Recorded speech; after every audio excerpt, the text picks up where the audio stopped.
వి gold trusted gold buyers తాకట్టులో ఉన్న బంగారాన్ని విడిపించి ఈ రోజు ఉన్న మార్కెట్ ధరకే కొనబడును. మరిన్ని వివరాలకు సంప్రదించండి 7710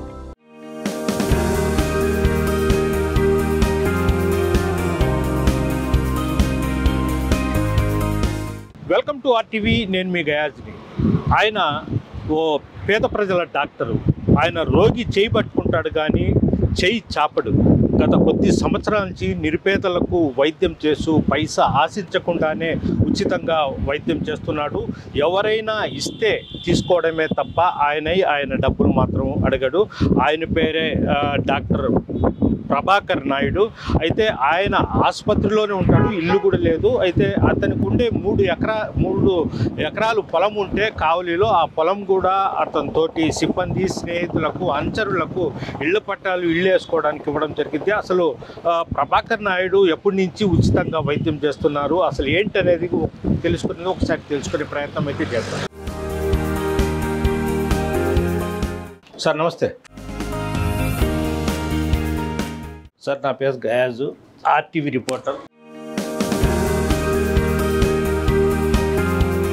పేదల డాక్టర్ అనిందే ఈయనే ప్రస్తుతము ప్రభాకర్ నాయుడు గారు. గత చాలా సంవత్సరాల నుంచి ఆయన పేద ప్రజల కోసమే పనిచేస్తూ వస్తున్నారు. అంటే ప్రధానంగా పుచ్చలపల్లి సుందరయ్య, పుచ్చలపల్లి రామచంద్రయ్య రెడ్డి వంటి మహానుభావుల ఆదర్శంగా తీసుకొని ఆయన చేస్తున్నారు. ఇప్పుడు ఆయనతోనే మాట్లాడదాం. సార్ నమస్తే. సార్ మీ సొంత ఊరు ఏంటి, అసలు మీ ఇదేమిటి? మా సొంత ఊరు రాయలసీమ, అనంతపురం జిల్లాలో ధర్మవరం అనే ఒక ధర్మవరం పట్టణం. నేను ఒక పేద కుటుంబంలో జన్మించాను. మా నాన్న బేల్దార్ మేస్త్రి గారు. మాది 8 మంది సంతానము. నేను దాంట్లో ఫస్ట్ సంతానం అంటే ప్రథమ పుత్రుడు. నా వెనకాల 4 సిస్టర్స్ 3 బ్రదర్స్ ఉన్నారు.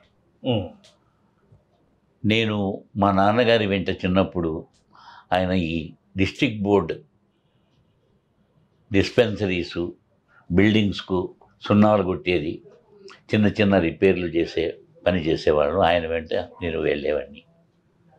అప్పుడు ఆసుపత్రికి తరచూ వెళ్తుండేవాడిని.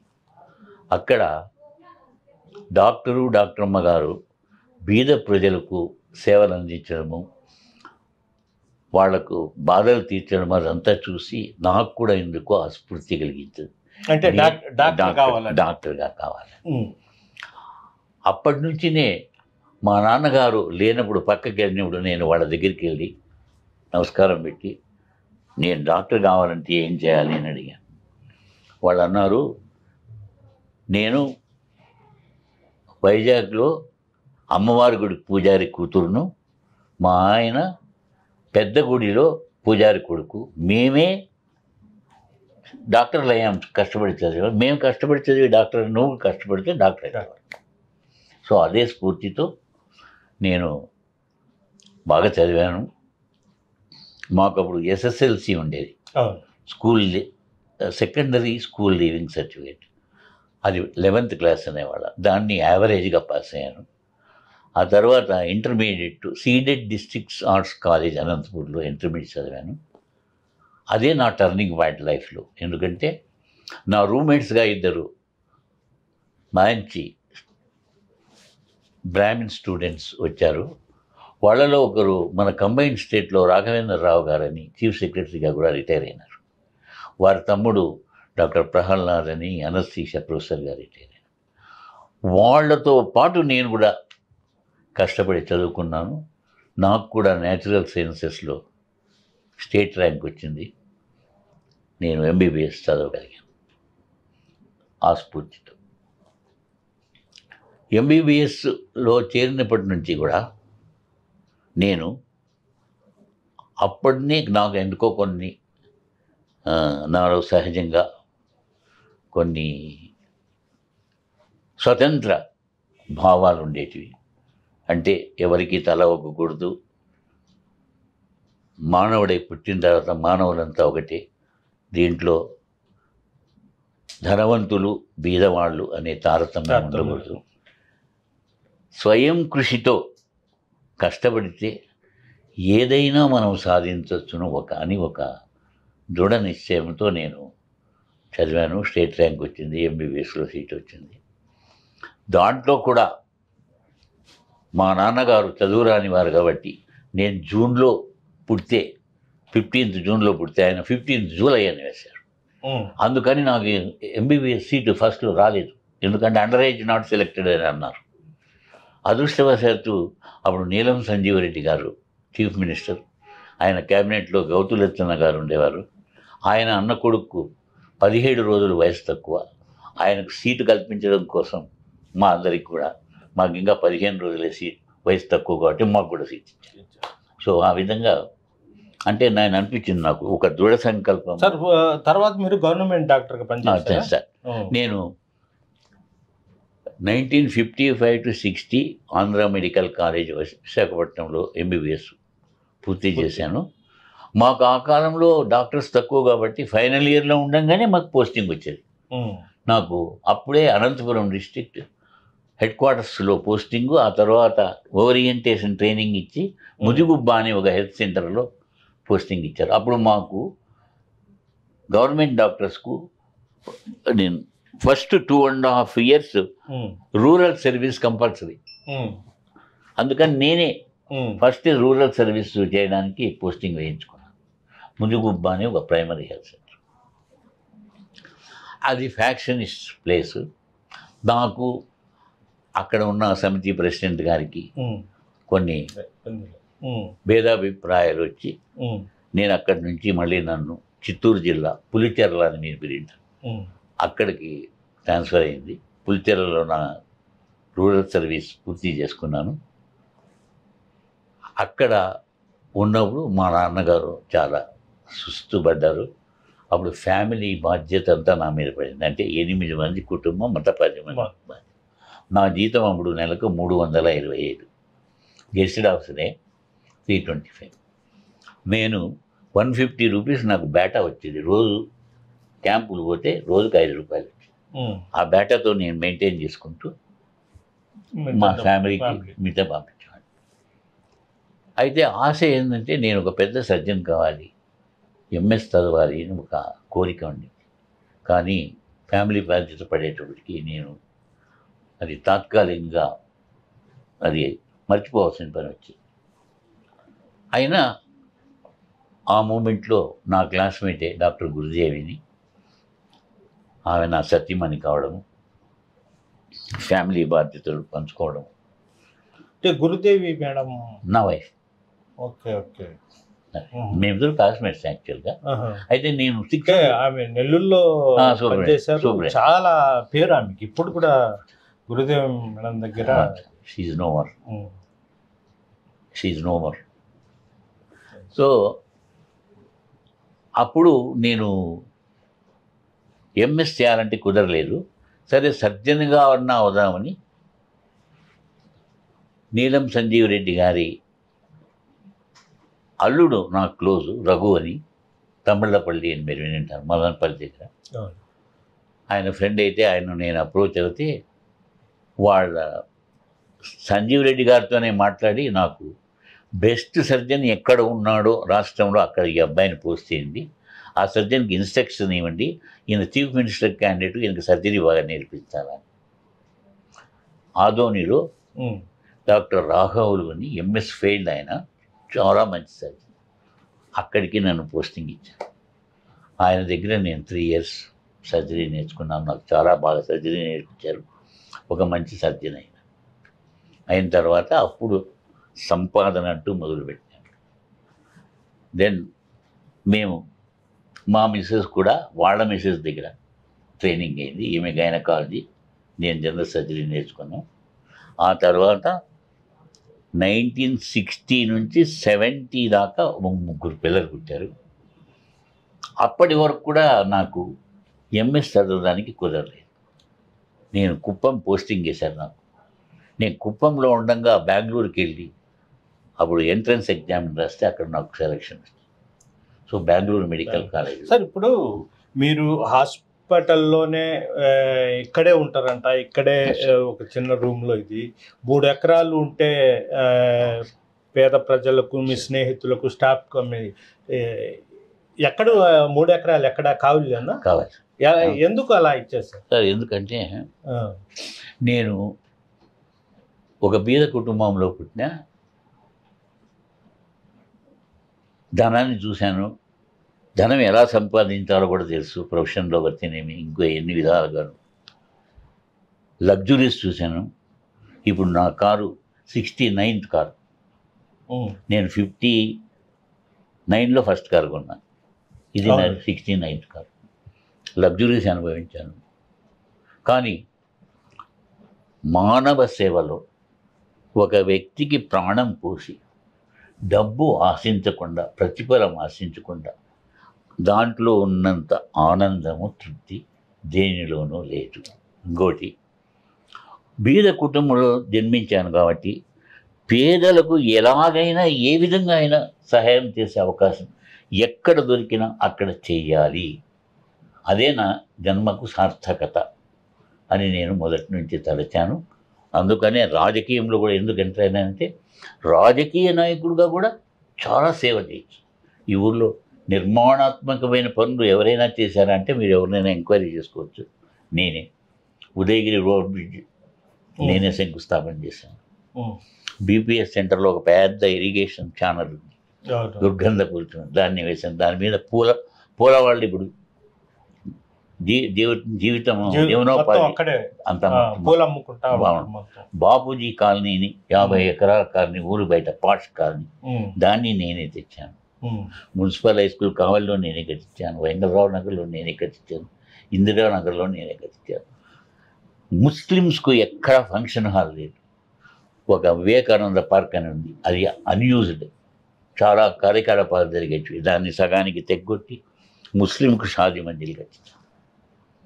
ఇట్లాంటివి చెప్పుకుంటూ పోతే చాలా ఎన్నో. అందుకనే రాజకీయంలో కూడా సేవ చేయొచ్చు. సో సేవలో నాకు లభించినంత ఆనందము నాకు జీవితంలో దేంట్లోనూ లభించలేదు. కాబట్టి నాకు దేని మీద, ఆస్తుల మీద కానీ, అంతస్తుల మీద కానీ, పదవులు మీద కానీ నాకు ఏమీ తృప్తి. నాకు మానవ సేవలోనే తృప్తి. ఇప్పుడు మీరు కనీసం ఇల్లు కూడా లేదు? ఇల్లు కూడా లేదు. ఎందుకంటే నేను ఎప్పుడు పుట్టాను, చిన్నప్పుడు మా అమ్మగారు రాగి సంగటి, వేరుశెనక్కాయ చట్నీ. పండుగ అంటే మేము పరమాన్నం అంటాం, కీర్. అది శనగ బాయిలతో చేసిన కీర్. దానికోసం పండుగ ఎప్పుడు వస్తుంది, శనగబాళ్ళ కీర్ ఎప్పుడు పెడుతుంది మా అమ్మ అనుకున్నాడు. That is my life. అప్పటి నుంచి కింద పడుకున్నాం చాపల మీద. ఇప్పుడు కూడా అంతే, లేకపోతే చాప మీద పడుకుంటాం. నాకు ఎలాంటి లైఫ్కు అడాప్ట్ అయ్యే కెపాసిటీ నాకు ఉంది.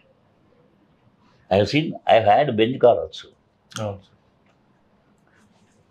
సార్, ఈ ఇప్పట్లో ఒక డాక్టర్ కావాలంటే కోట్ల రూపాయలు ఖర్చు పెడుతున్నారు. అంటే అది ఒక వ్యాపారంగా మారిపోయింది. వైద్యం ఒక వ్యాపారంగా మారిపోయింది. చెయ్యి పట్టడమే కాదు, ఇప్పుడు పోయినట్టే రోగులు చెయ్యి చాపుతున్నారు.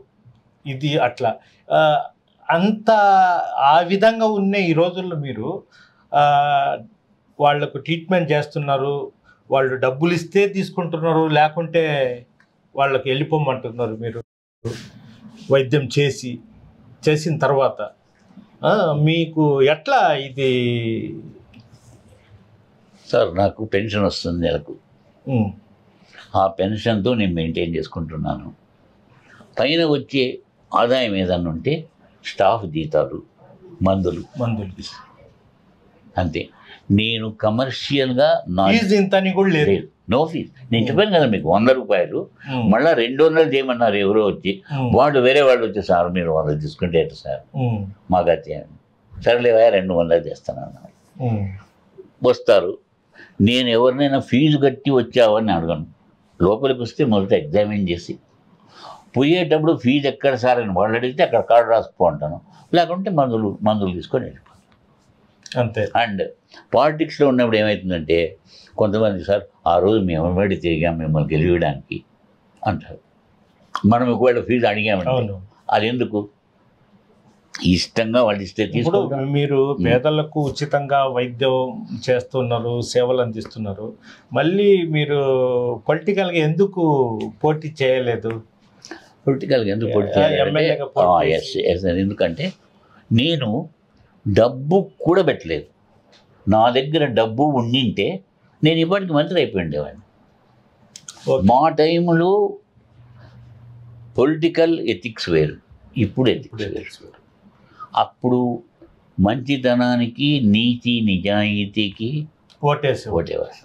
ఇప్పుడు కరెన్సీ, నీతి నిజాయితీ కూడా ఉండాలి, అన్నీ ఉండాలి, డబ్బు కూడా ఉండాలి. 200 కోట్లు 200 ఎమ్మెల్యే కోట్లు కాదు. అందుకని లేకపోతే నాకు డబ్బు ఉంటే నాకే వస్తుంది. అంటే మీరు ఈ వయసులో కూడా అంటే సుమారుగా 88 సంవత్సరాలు ఇప్పుడు కూడా మీరు సేవ చేస్తా అనే తుది శ్వాస వరకు సేవ చేయాలన్న ధీమతో ముందుకెళ్తున్నారు. ఓకే. మీ పిల్లలు ఇళ్ళు ఏమన్నారా? మా పిల్లలు ఎప్పటి నుంచినో గత 10 సంవత్సరాలుగా రమ్మంటున్నారు, మా దగ్గర వచ్చి ఉండండి మీకు ఎందుకని. ఎందుకంటే మా ఇంట్లో 7 మంది డాక్టర్లు ఉన్నారు. 7 మంది. మా పెద్దమ్మాయి ఫోటో చూడండి. Okay. She's a senior paediatrician, 62 years old. Madam మాదిరిగానే అంతే. ఆమె హస్బెండ్ డాక్టర్ వెంకటేష్ అని డిఎంఈగా రిటైర్ అయినాడు, డైరెక్టర్ ఆఫ్ మెడికల్ ఎడ్యుకేషన్. ఆయన హీజ్ నో మోర్, కొంచెం క్యాన్సర్ వచ్చి. ఆయన కూతురు ఇదిగో ఈ అమ్మాయి, పిల్లల్ని ఎత్తుకోండి అమ్మాయి, ఆమెకు ఆయన కాదు. ఆమె హస్బెండ్ సర్జికల్ గ్యాస్ట్రో. తర్వాత దాంట్లో ఫోటోలో ఉండే ఆమె చనిపోయిన తర్వాత నా సెకండ్ వైఫ్, ఆమె ఈ కింద కూర్చోండి. ఆమె పిల్లలు వాళ్ళు 3. వాడు ఈ పక్క కూడా ఆర్థోపెడిక్ సర్జన్, వాడి భార్య కార్డియాలజిస్ట్, లాస్ట్లో వాడు కార్డియాలజిస్ట్, మధ్యలో వాడు అసోసియేట్ డైరెక్టర్. మొత్తం ఫ్యామిలీ మొత్తం. ఫస్ట్ అబ్బాయి మాత్రం పర్త్ ఆస్ట్రేలియాలో సెటిల్ అయ్యాడు. అదే వాడి ఫోటో.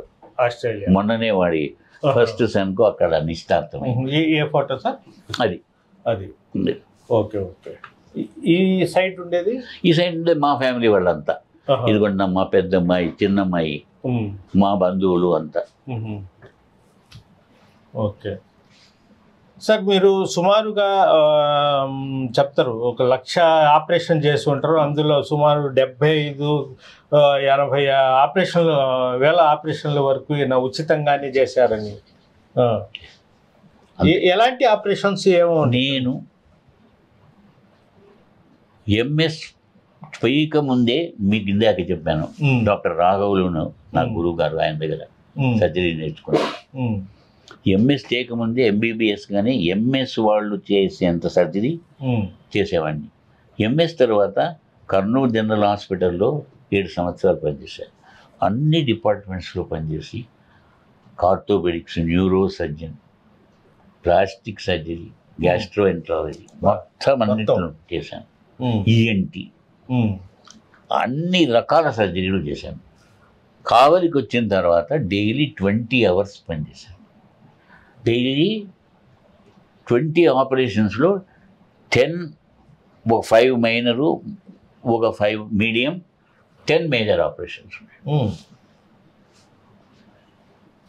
డైలీ అలాగా 7 years చేశాను పర్సన్. మీరు లెక్కేసుకోండి ఎన్ని చేసి ఉంటాను. సెలవులని కూడా ఏం లెక్క. అదే ఈరోజు ఆదివారం అయినా కూర్చొని ఉంటారు. యంగ్ ఎనర్జెటిక్గా ఉండేవాడిని. వర్క్కి ఎప్పుడూ కూడా నేను. అండ్ కరోనాలో నేను ఒక్కడే సార్. అదే చెప్తారు, కరోనా సమయంలో చాలామంది డాక్టర్లు అంటే 80% డాక్టర్లు అసలు వైద్యానికి దూరంగా ఇళ్లలోంచి అసలు బయటికి రాలేదు. అలాంటప్పుడు మీకు ఆ వయసు పెట్టుకుని కరోనా అప్పుడు కూడా మీరు వైద్యం చేశారంటారే? కరోనా అప్పుడు బయట 2 ఆక్సిజన్ సిలిండర్లు పెట్టి ఫ్రీగా, free treatment, no fees, free medicines. Medicine కూడా medicines free, everything free, oxygen free. అప్పుడు నాకు the then vice president of India Venkaiah Naidu garu phone చేశారు. ఎందుకంటే ఆయనే నన్ను ఈ ఊరికి గవర్నమెంట్ డాక్టర్గా వేయించింది ఒకప్పుడు. అంటే నా వర్క్ డిస్ట్రిక్ట్ హెడ్ క్వార్టర్స్లో చూసి ఇతను నా డివిజన్ ఆయన అప్పుడు ఉదయగిరి ఎమ్మెల్యే నన్ను వేయించుకున్నారు ఇక్కడ. ఆయన ఫోన్ చేశాడు, అభినందించారు, నువ్వు ఈ వయసులో ఇంత రిస్క్ తీసుకొని సర్వీస్ చేస్తున్నావు, కంగ్రాచులేషన్స్. అవును కదా, ఆ వయసులో అసలు ఆయన కూడా నన్ను అభినందించడం జరిగింది. కాబట్టి సేవలో ఉండే తృప్తి దేంట్లోనూ లేదు. మరి అలాంటి సమయంలో మనం ప్రజలను ఆదుకోకపోతే ఇంకెప్పుడు ఆదుకుంటాం? మనం బాగా హ్యాపీగా ఉండి కారులో తిరుగుతూ మనకు సేఫ్టీ ఆలోచించుకొని పేషెంట్ సేఫ్టీగా, first patient safety is more important చేశాను. ఇప్పుడు పిల్లలు విదేశాల్లో, నెల్లూరు, వివిధ పట్టణాల్లో స్థిరపడిపోయి ఉన్నారు. వాళ్ళంతా దేశం. ఇంకా మీరు వాళ్ళు పిలుస్తున్నారు కదా, మీరు నేను నాకు లేనది. నేను లాస్ట్ ఇప్పుడే కాదు, నేను లాస్ట్ వరకు కొన ఊపిరి ఉన్నంత వరకు వృత్తి చేస్తాను. వృత్తిలోనే నాకు ఆనందం. ఇప్పుడు కూడా నైట్ చెవు నొప్పితో వస్తే కూడా లేస్తాను. ఎందుకు వచ్చాడు చెవు ఎంత బాధ పెడుతుందో ఏమో. నేను చెవు డాక్టర్ కాదని తెలుసు, చెవు డాక్టర్ లేవలేదు, మన దగ్గరికి వచ్చాడు. నేను చెవు డాక్టర్ దగ్గరికి ఆడకి పోయేందులో ఎంత బాధ ఉంటుంది వాడికి. లేస్తాను, ఏదో డ్రాప్స్ వేస్తాను, ఒక ఇంజక్షన్ వేస్తాను, డబ్బు లేదంటే పర్వాలేదు రేపు తెచ్చిపోతాను. వాడు తెచ్చిస్తాడు, లేకుంటే అది సార్ నా లైఫ్లో. మీలాంటి డాక్టర్లు ఉంటే దేశమే అసలు లేదు సార్. మనము ఇలాంటి కాలంలో నాలాంటి వాళ్ళు ఒక ఆదర్శంగా కొంతమంది తీసుకుంటారేమో అని ఒక ఆశ నాకు. సార్ ఇప్పుడు పుచ్చలపల్లి సుందరయ్య గారు బిడ్డలు లేకుండా ఆయన ఆపరేషన్ చేసుకుని చేశారు. పుచ్చలపల్లి రామచంద్రారెడ్డి ఆయన హాస్పిటల్, ఇప్పుడు రామచంద్రారెడ్డి హాస్పిటల్ కూడా ఇదే. అంటే అలాంటి మహానుభావులు స్ఫూర్తిదాయకం. ఎందుకు చెప్తానంటే ఒక చిన్న ఎగ్జాంపుల్ చెప్తాను. నేను ఈ ఊరికి ఫస్ట్ గవర్నమెంట్ డాక్టర్కి వస్తే టాన్సిల్ ఆపరేషన్ చేయమని వచ్చారు. యాక్చువల్గా నాకు టాన్సిల్ ఆపరేషన్ రాదు, నేనేమో ఎంఎస్ జనరల్ సర్జరీ. ఆలోచించాను, తక్కువని జటి శేషారెడ్డి గారి దగ్గరికి వెళ్ళాను. సార్ ఇది నా ప్రాబ్లం అన్నా. అదేంటి నువ్వు రా ఒక వారం, నేను ఎక్స్పర్ట్ అయిపోతా ఉన్నాడు. వెళ్ళాను, రోజుకు 20 టాన్సిల్స్ నాతో చేయించేవాడు. ఫస్ట్ ఒక 5 చేయించాడు.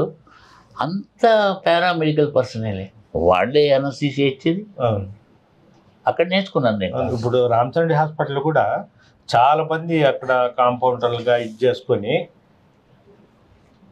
అక్కడ వర్క్ చేస్తే 2 ఏళ్ళు ఎంఎస్ ఎండీలు ఎవరు పనికిరారు.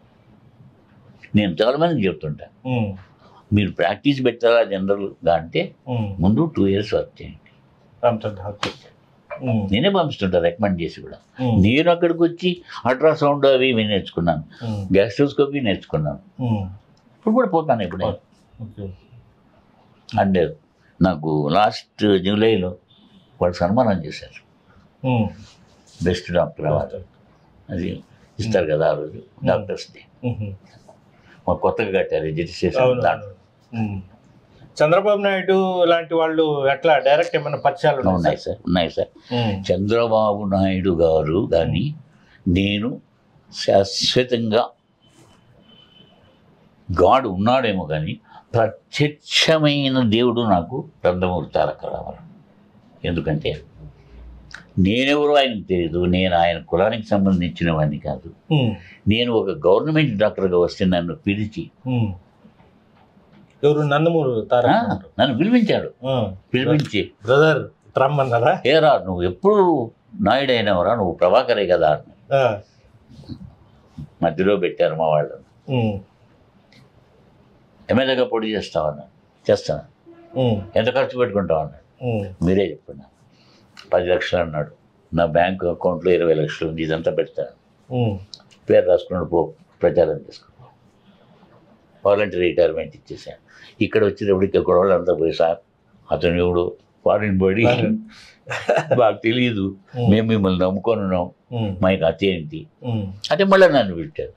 ఏరా మీరే పిలిపించారు, నాకేం తెలుసు, నేను ఇంకోసారి పోటీ చేస్తాను, నా ఉద్యోగం నాకేంటి అన్న.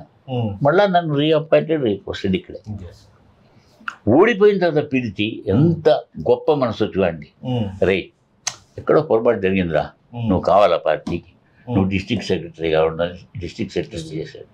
దెన్ రాష్ట్ర డ్రైనేజ్ బోర్డు మెంబర్ ఇచ్చాడు. ముగ్గురే ఉంటారు, తుమ్మల చౌదరి, నేను, ఒక ఐఏఎస్ ఆఫీసర్. అటువంటి ఇరిగేషన్ బోర్డు నేను ఉపయోగించుకోలేదు. నెలకోసారి పోయి మీటింగ్ అటెండ్ అయ్యి వచ్చాను. తర్వాత ఇక్కడ మున్సిపల్ చైర్మన్ అయిన తర్వాత ఈ పనులన్నీ వాళ్ళ సాయంతో చేశాను. అందరికంటే నన్ను పాపులరైజ్ చేసిన వ్యక్తుల్లో, నన్ను ప్రోత్సహించిన వ్యక్తుల్లో నల్లపరెడ్డి శ్రీనివాసులు రెడ్డి అండ్ జన్నత్ హుసేన్. దీదన్ కరెక్ట్. అవును. ఎక్కడ ఏ ఫండ్ ఉన్నా, డాక్టర్ ఏంటి ఏం చేస్తున్నావు, ఇలా నా దగ్గర ఇంత ఫండ్ ఉంది, దేనికి ఉపయోగించుకుంటావు ముందు చెప్పు. బాబుజీ కాలనీ 50 ఎకరాలు, అది ఫ్రీడమ్ ఫైటర్స్ కొట్టేయాలని చూస్తున్నారు. ఫ్రీడమ్ ఫైటర్ ఎవరూ లేరు, ఊరికే పేర్లు పెట్టుకోవాలి. నేను పోయాను, సార్ మరి ఎట్లా, నేను రెవెన్యూ అది నీకు ఇవ్వాలంటే నేను నీకు అమ్మాలి.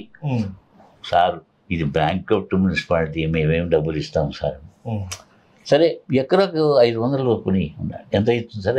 500 చొప్పున అంటే 20,000 అవుతుంది సార్. 15,000 ఉంది నా డబ్బు, నేను ఇస్తాను, నేను మళ్ళీ జనరల్ ఫండ్స్ తీసుకుంటానంటే ఇచ్చేసాను.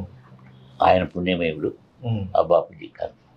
అలాగా మనము నీతివంతమైన రాజకీయం చేసి సేవా దృక్పథం ఉంటే ఎంతోమంది పబ్లిక్లో మనల్ని ఎంకరేజ్ చేసేవాళ్ళు.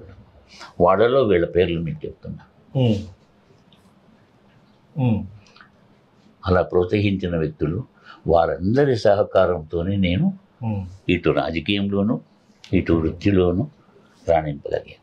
అంటే మీరు ఎమ్మెల్యే ఉంటే ఇంకా ఎంతో ఉండేది. అది నేను ఒక మిస్టేక్ అనొచ్చు, అదొక రకమైన టైం కూడా ఉండాలి, టైం కూడా ఉండాలి, అదృష్టం ఉండాలి సార్. అదృష్టము. ఫస్ట్ టైం నాకు తిప్పించిన గ్యారంటీకి ఎమ్మెల్యే అయ్యేవాడిని, నేను మంత్రి కూడా అయ్యేవాడిని, చెప్పలేదు. సో ఆ ఛాన్స్ మిస్ అయిన ఛాన్స్ మళ్ళా దొరకలేదు. అయినా నో రిగ్రెట్స్. నేను నా ప్రొఫెషన్లో నేను అనుకున్న దానికంటే ఎక్కువ సేవ చేస్తున్నాను, ఇంకా చేస్తున్నాను, ఇంకా చేస్తాను కూడా. సార్ మామూలుగా వయసులో ఉన్న వాళ్ళు కూడా అర్ధరాత్రి పేషెంట్ వస్తే లేకుండా లేరు డాక్టర్లను పోయి, మీరైతే ఈ వయసులో కూడా లేచి వస్తాం అంటే మీరు సేవా దృక్పథంతోనే మీ బాడీ సహకరిస్తుంది. సార్ నాకు బాడీ సహకరించడానికి నేను చెప్పే కారణాలు ఏంటంటే ఎక్సర్సైజ్, ఇదే ఎక్సర్సైజ్, ఎక్కువ పని చేయడము, బ్రెయిన్కు ఎక్సర్సైజు, శారీరక బ్యాగ్స్. నేను టోటల్ శాకాహారి. ఓకే. అది కూడా నన్ను, అండ్ నాకే అలవాట్లు అదే నన్ను కాపాడుతుందని అనుకుంటున్నాను. ఓకే. దేవుడు నన్ను ఇంతకాలం బ్రతికిస్తున్నాడు ఎందుకంటే పేద ప్రజల ప్రాణాలు కాపాడడానికి, సేవ చేయడానికి అని నేను అనుకుంటున్నాను. నా బిలీఫ్ అది. ఓకే. ఓకే సార్, ఇప్పుడు ప్రజెంట్ మీరు చాలా కాలం నుంచి కావల్లో ఉన్నారు. అంటే ఒకరు గొప్ప ఒకరు తక్కువ అని కాదు. Present MLA Kavya Krishna Reddy 1 year పాలనలో మేము చాలా అభివృద్ధి చేసాం ఇది అంటున్నారు. మీలాంటి సేవా పరులు చెప్తే బాగుంటుంది. ఆయన పనితీరు, ఆయన విధానం ఎలా ఉంది? నేను 1982 నుంచి క్రియాశీలక రాజకీయాల్లో ఉన్నాను. మీ అందరికీ తెలుసు. ఈ ఊర్లో ప్రప్రథమంగా టీడీపీ తరఫున ఎన్నికైన మున్సిపల్ చైర్మన్ నేను రాజకీయాల్లో 42 నుంచి ఇప్పటి వరకు కూడా దగ్గుమాటి వెంకట కృష్ణారెడ్డి గారి లాంటి ఎమ్మెల్యేను నేను చూడలేదు. Daring, dashing, dynamic and decisive. Okay. And decisive MLA. ఎందుకంటే ఎన్నికల ముందు ఆయన గెలుస్తానో లేదో కూడా తెలియదు. ఇచ్చిన హామీలను ఇంత అనతి కాలంలోనే 1 yearలోనే ఒక్కొక్కటి చెప్పుకుంటా పోతే Udayagiri, overbridge, pylon, Tummalapenta road, then Telamacherla road, ఇవి తర్వాత హాస్టల్స్ రిపేర్. తన ఈ పాత ఎమ్మెల్యే రోడ్డు వేసుకోలేకపోతే పాత ఎమ్మెల్యే ఇంటి ముందు రోడ్డు అవును, ఇప్పుడు మనకు హైవే నుంచి Highway లోపల నుంచి, రావాలంటే highway నుంచి అసలు రాలేము, మోకాళ్ళ లోతు గుంతలు. ఇలాంటి ఎన్నో అభివృద్ధి సంక్షేమ కార్యక్రమాలు అతివేగంగా ఏది ప్రతిఫలం ఆశించకుండా నిస్వార్థమైన సేవలు అందించిన ఏకైక ఎమ్మెల్యే నా రాజకీయ చరిత్రలోనే నేను చూడలేదు, చూడబోము.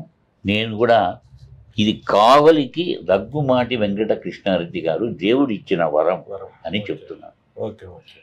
అంతకంటే మంచి ఎమ్మెల్యే రావోడు. ఈయన రాష్ట్ర స్థాయిలోనే కాదు, నాకు తెలిసి మా కేంద్ర స్థాయిలో కూడా ఎక్కడ ఏ రాష్ట్రంలోని ఇటువంటి ఎమ్మెల్యే ఉండరు. మీరే సర్టిఫికెట్ లేదు, ఇది అత్యోక్తి కాదు, నేనేమి ఏది ఆశించను. కానీ ఆయన అందిస్తున్న నిస్వార్థమైన నిష్కలంకమైన సేవ చిత్తశుద్ధితో కళ్ళకు కనిపిస్తా ఉంది, అన్ని కళ్ళకు కట్టినట్టుగా మనకు కనిపిస్తుంది. ఇది దీంట్లో ఏమాత్రము అతిశయోక్తి లేదు. అందరూ పార్టీ కార్యకర్తలు అయితేనేమి, ఆఫీసర్లు అయితేనేమి, అందులో క్షుణ్ణంగా ప్రతి రంగంలోనూ, వ్యవసాయ రంగం కావచ్చు, రోడ్ల నిర్మాణం కావచ్చు, ఎడ్యుకేషన్, సేవా రంగం కావచ్చు, ఎడ్యుకేషన్, అన్నిటిలోనూ ప్రావీణ్యత ఉన్న వ్యక్తి.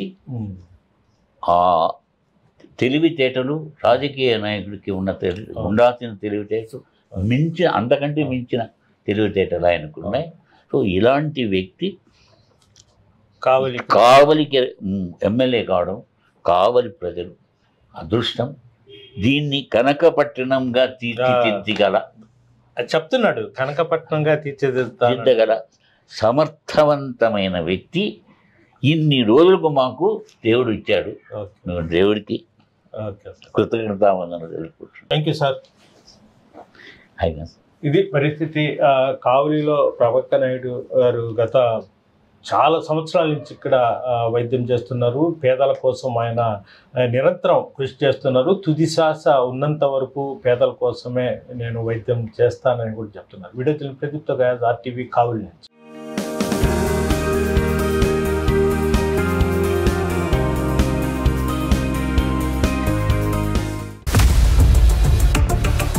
ఇండియా పాకిస్తాన్ తాజా అప్డేట్స్ కోసం డౌన్లోడ్ చేసుకోండి RTV లైవ్ యాప్.